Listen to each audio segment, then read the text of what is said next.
Asambleísta Fernando Bustamante. Muchísimas gracias, señora presidenta, señoras y señores asambleístas. Yo me voy a permitir insistir en un tema que me ocupó durante el primer debate de este proyecto, pero con algunas propuestas un poco diferentes, porque obviamente la comisión ha modificado algunos de los textos que me merecieron comentarios a su debido tiempo. Sigue, a mi juicio, siendo posible mejorar la redacción de los artículos que tienen que ver con la residencia tributaria.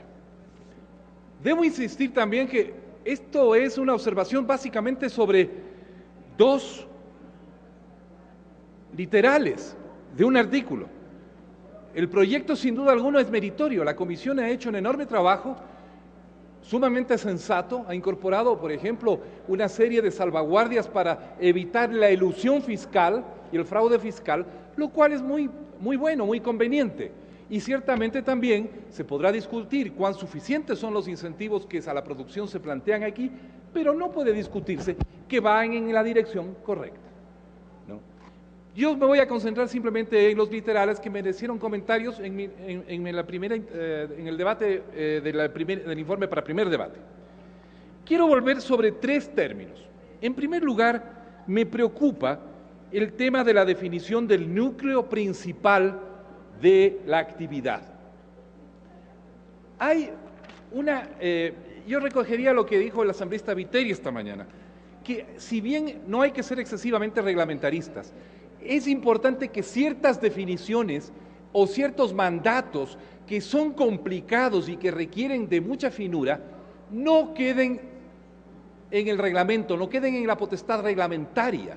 Por más garantías que se nos den bajo las actuales autoridades, de que la intención es razonable, que se va a reglamentar de una manera ciertamente idónea, porque dejar a la autoridad administrativa a su arbitrio o a su discreción la definición de esos conceptos puede ser peligroso y a veces incluso contraproducente.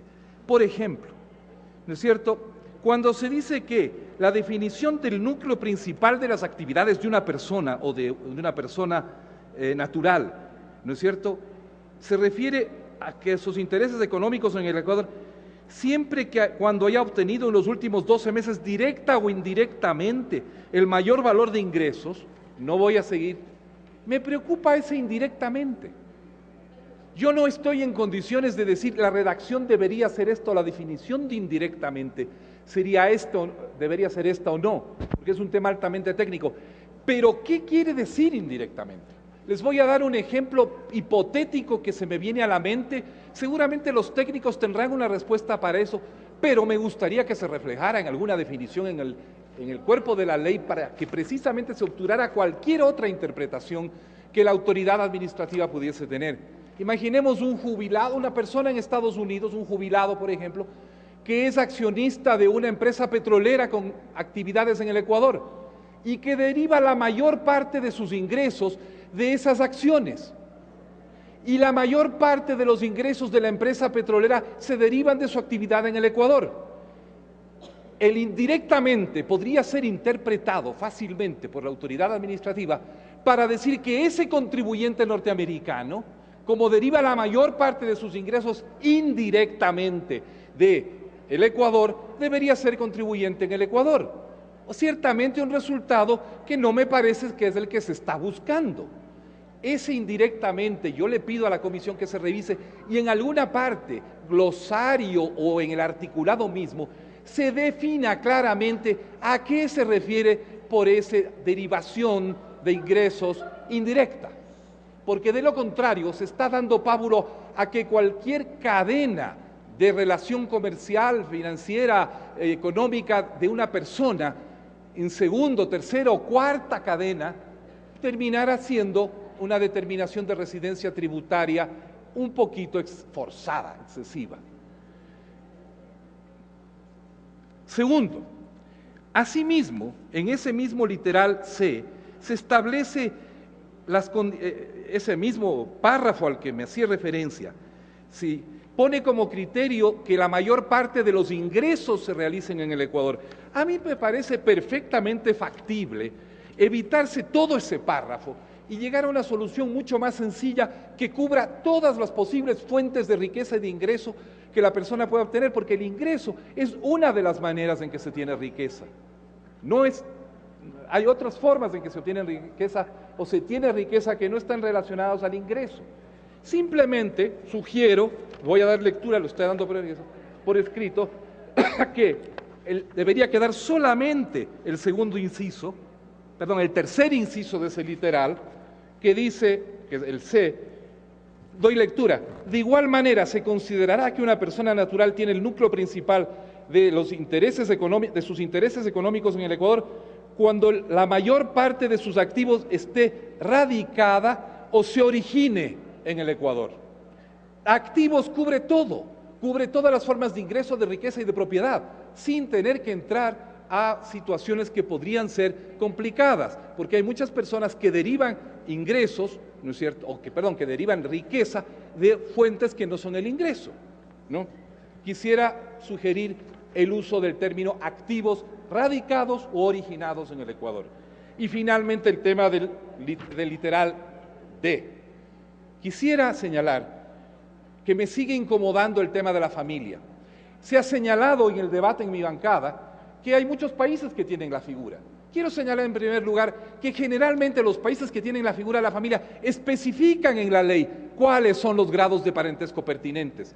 No queda librado la facultad reglamentaria. De nuevo, me parece que no, por el enorme riesgo de subjetividad y arbitrariedad que esto implica, es necesario que o bien quede en la ley cuáles son esos grados de parentesco, o si no, voy a proponer otra solución que va al corazón de lo que es la preocupación de la comisión. En ese literal, lo que la comisión quiere obturar, quiere resolver, es el problema de lo que podríamos llamar los apátridas tributarios. Son personas de muchas nacionalidades, pero en este caso nos conciernen solo los de nacionalidad ecuatoriana, que fluctúan, residen por tiempos calculados además, para caer por debajo de los plazos que ella establece en distintos países. Y por lo tanto no establecen residencia tributaria en ninguno. Hay muchos ecuatorianos, se nos dice, y es de creer que sí es, ¿no es cierto?, que son consultores, deportistas, etcétera, que no tributan en ninguna parte. Bueno, en ese caso, resolvamos el problema de una manera muy simple y más amplia, incluso con mayor capacidad de captar residentes tributarios. Sugiero la siguiente redacción. En el D, que no haya permanecido en ningún otro país o jurisdicción más de 183 días calendario consecutivos o no en el ejercicio fiscal y que no pueda acreditar residencia fiscal en otro país. Muy sencillo, todo ecuatoriano que no puede acreditar residencia fiscal en otro país es contribuyente ecuatoriano en el Ecuador. Y se acaba el problema de andar preguntándose si es del cuarto grado de consanguinidad, si es del primo, si es del tío, si es el hijo dependiente, si es el adulto mayor dependiente, si es el cónyuge o la cónyuge o lo que fuese. Voy a sugerir estos cambios, especialmente en el caso de la residencia. Cortamos por lo sano. Todo ecuatoriano es contribuyente, salvo que acredite residencia fiscal en otro país. Punto. Esa es mi propuesta. Muchas gracias, señora presidenta.